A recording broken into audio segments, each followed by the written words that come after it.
Sydney Water exists to provide best quality, most cost-effective water and wastewater solutions for our customers. Sydney Water provides water for the people of the Sydney metropolitan area. Our area of operations is all the way up to the Hawkesbury River and Dangar Island, and out in the west we go all the way out to Katoomba and provide water out to Mount Victoria and all the way down to the Illawarra region. It's about 12,000 square kilometres of operation. We supply over 1.4 billion litres of drinking water to homes and businesses. That's 560 Olympic-sized swimming pools of treated water every day of the year. Most of our water filtration plants receive water from dams in Southern Highlands and the Illawarra, which are managed by the Sydney Catchment Authority. After the filtration process, it is transported to reservoirs through a vast network of pipes and pumping stations to our customers' taps. The bulk of Sydney's drinking water starts its journey in Lake Burragorang behind Warragamba Dam, which supplies about 80% of Sydney Water's needs. From here, raw water runs along the pipeline to 3 direct water filtration plants at Warragamba, Orchard Hills and Prospect for treatment. Sydney Water has other filtration plants taking water from the protected catchment areas behind Nepean and Cascade Dams. The plant at North Richmond is equipped with extra processors because the source water comes from the Hawkesbury-Nepean River rather than a protected catchment. Also, part of our system are private industry-owned and operated plants at Illawarra, Warrenora, Macarthur and Prospect. The Prospect plant treats over 80% of Sydney's drinking water. These plants operate under the same strict health and environmental regulations and processes as Sydney Water's plants.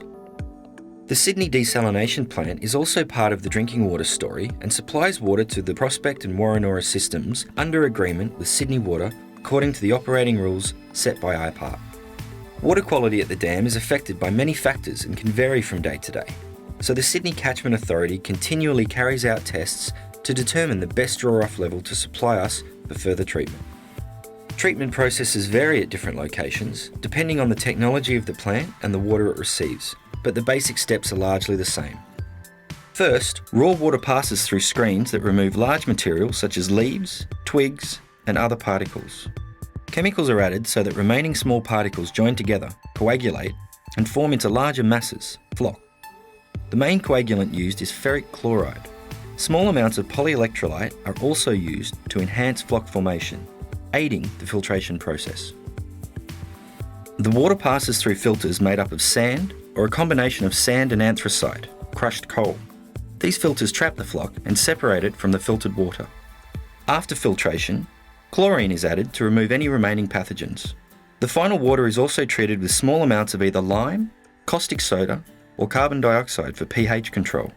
This also helps maximise the disinfection and reduces corrosion in our systems.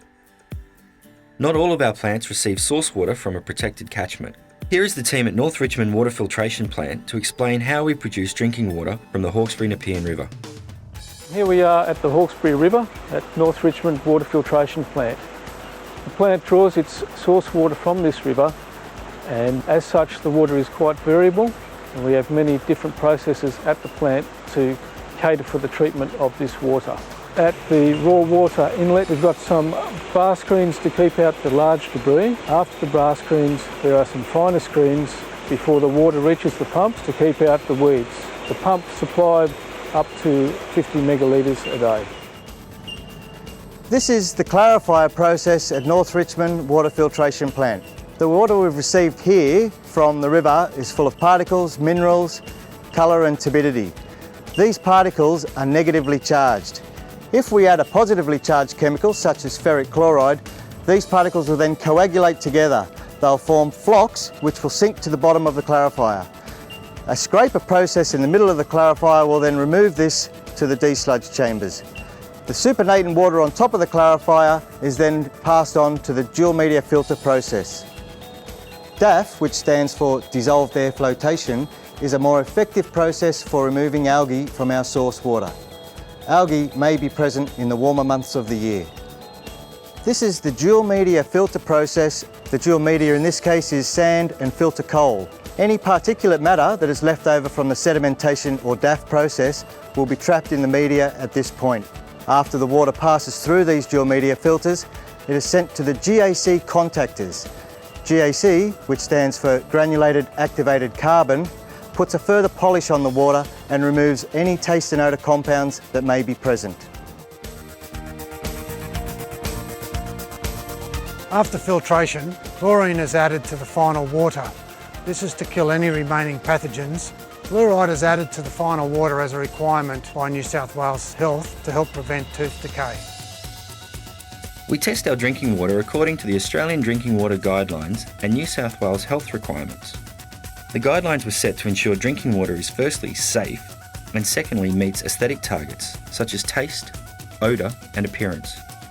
Our world-class water is now ready to begin its journey to one of our 250 reservoirs and 160 pumping stations, before travelling through our 21,000 kilometre pipe network to customers' taps.